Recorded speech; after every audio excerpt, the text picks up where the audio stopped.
सलाह लें संभल कर जिंदगी के अंदर।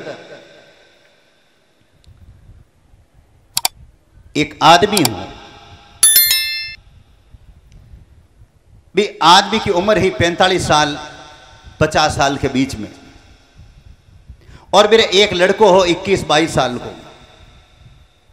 बाप और बेटो जंगल के मायने गया, जंगल मोटो हो तो जंगल के मायने मतलब कहीं नदी वगैरह भी ही।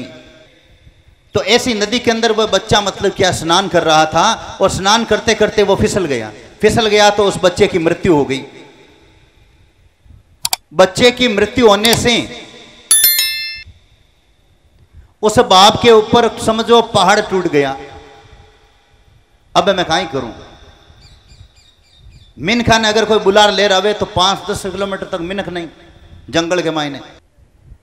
ऐसी स्थिति में उसने देखा कि मैं इस लाश को, बेटे की जो लाश है, नदी के पास में रखूंगा और मनुष्यों को बुला करके लेकर के आऊंगा, यानी मिनखा ने ले रहा हूं जितने काल ने कोई जंगली जानवर लाश ने खा जाएगी।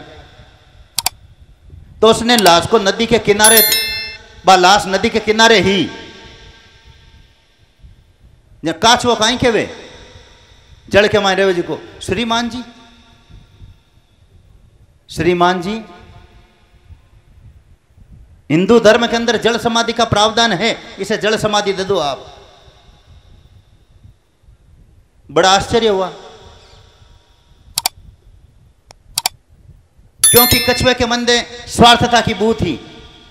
उसी प्रकार लोग भी आपको कहेंगे। कछुए की बात पूरी नहीं हुई तब तक सियार आ गया और कहता नहीं नहीं श्रीमान जी,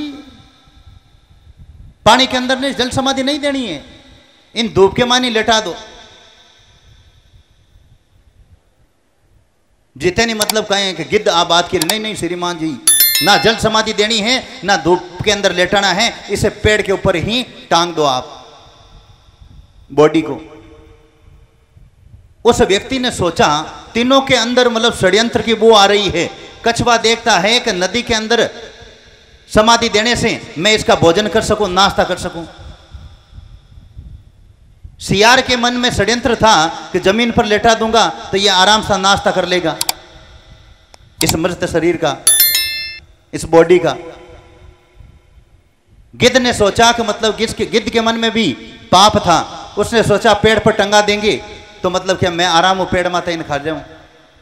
तीनों की अलग अलग स्वार्थताएं थी। कछुए के मन में स्वार्थता थी, सियार के मन में स्वार्थता थी और गिद्ध के मन में स्वार्थता थी। उस व्यक्ति ने तीनों की बात सुनी। उसी प्रकार आप लोगों को, यानी कि जो आप विराजमान हैं, आपको तीनों लोगों की बात सबको सुननी है। ध्यान दीजिए, आपको भी ध्यान देना है कि सबकी बात सुननी है और उनके पीछे उनकी स्वार्थता क्या है और षड्यंत्र को समझना होगा। कछुए के मन में मनसा क्या है, सियार के मन में मनसा क्या है, गिद्ध के मन में क्या है, उन सब की बातों को सुनकर के उस व्यक्ति ने विवेक से काम लिया और आपको भी विवेक से काम लेना है। और उसने लकड़ियां इकट्ठी करके और अग्नि संस्कार कर दिया। कछुआ, गिद्ध और सियार हाथ मलते रह गए।